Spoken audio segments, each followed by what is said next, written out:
जाली आलिमों ने अपनी दुकानदारियां चमकाने के लिए जिन्नात की आंतों पहुंचने वाले नुकसानात की फर्जी दास्तानी और खौफनाक किस्से मशहूर कर रखे हैं।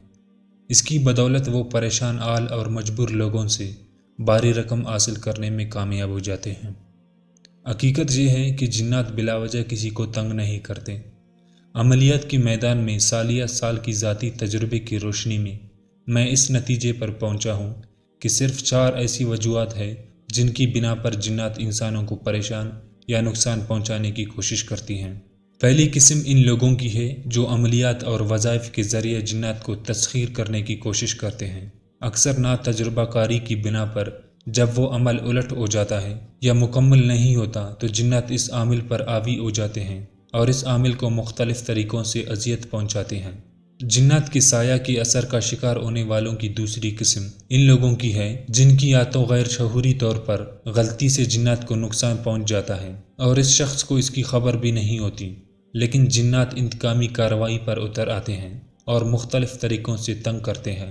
जिन्नात की साया की तीसरी किस्म में आमिल अजरा तावीज़ात या अमलियत के ज़रिए किसी को नुकसान पहुंचाने की खातिर जिन्नात की ड्यूटियाँ लगा देते हैं, तो जिन्नात हर तरह से परेशान करते हैं और आसानी के साथ पीछा नहीं छोड़ते।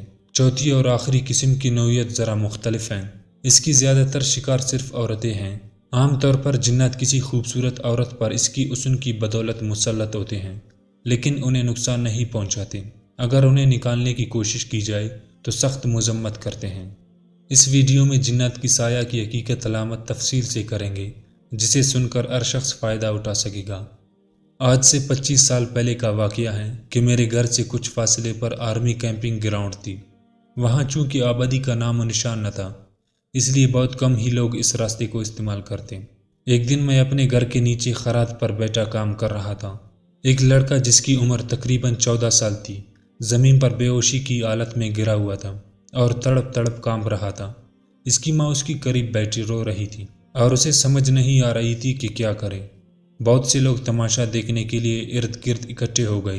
कोई इसे जूता सूंघ रहा था, शायद इसे मिर्गी का दौरा पड़ गया है, और कोई कुछ कह रहा था। हर शख्स अपनी समझ के मुताबिक मशवरों से नवाज रहा था। मैंने अपनी अमलियात के ज़रिए वो मंजर देख लिया जो वहाँ मौजूद आम लोगों की नज़र से पोशीदा था।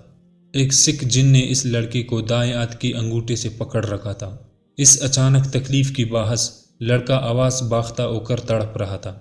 उसी दौरान अंकरीब हाई स्कूल में छुट्टी हो गई और तमाशाइयों की तादाद में मज़ीद इजाफा हो गया। मैंने तमाम लोगों को समझाकर इस लड़के से 10-10 फुट दूर कर दिया। इसके बाद मैं सिख जिन से मुखातिब हुआ और कहा, इस कमसन बच्चे का क्या कसूर है, इसको छोड़ दो। तो वो कहने लगा कि मैं यहाँ दरख्त के नीचे बैठा खाना खा रहा था, तो इस लड़के ने इसमें पेशाब कर दिया, इसलिए मैं इसे सज़ा दे रहा हूँ। इस दौरान मैंने इसकी मिन्नत समाज भी की और धमकियाँ भी दी, लेकिन वो किसी सूरत मानने पर तैयार ना हुआ। इसके बाद मैंने एक लड़के से कागज़ और पेंसिल लेकर एक तावीज़ लिखा और इसको दिखाया कि मेरे पास तुम्हारी इलाज मौजूद है। लेकिन वो बहुत ढीठ निकला और कहने लगा, आप मुझे चाहे जला दे, लेकिन मैं इस लड़के को नहीं छोड़ूंगा।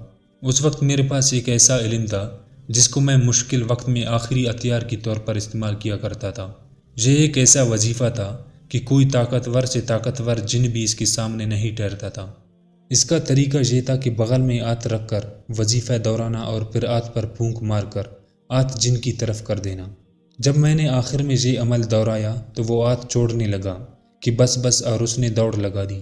मैंने 2 मुवक्किल इसके पीछे दौड़ाए और वो इसे पकड़ कर ले आए। फिर इसने बहुत माफ़िया मांगी और मिन्नत समझ की। पहले वो इस जगह को छोड़ने पर तैयार नहीं था। अब उसने अपना मकाम तब्दील करने की आमी भर ली और आइंदा किसी को तंग ना करने का वादा किया। इस तमाम मंजर को वहाँ पर मौजूद बहुत बड़े हुजूम ने देखा। उसके बाद लड़का होश में आ गया। मैंने उसे एक तावीज़ लिख कर दिया और कहा कि इसे गले में लटका लेना, आइंदा कभी भी कोई जिन तुम्हारी करीब नहीं आएगा।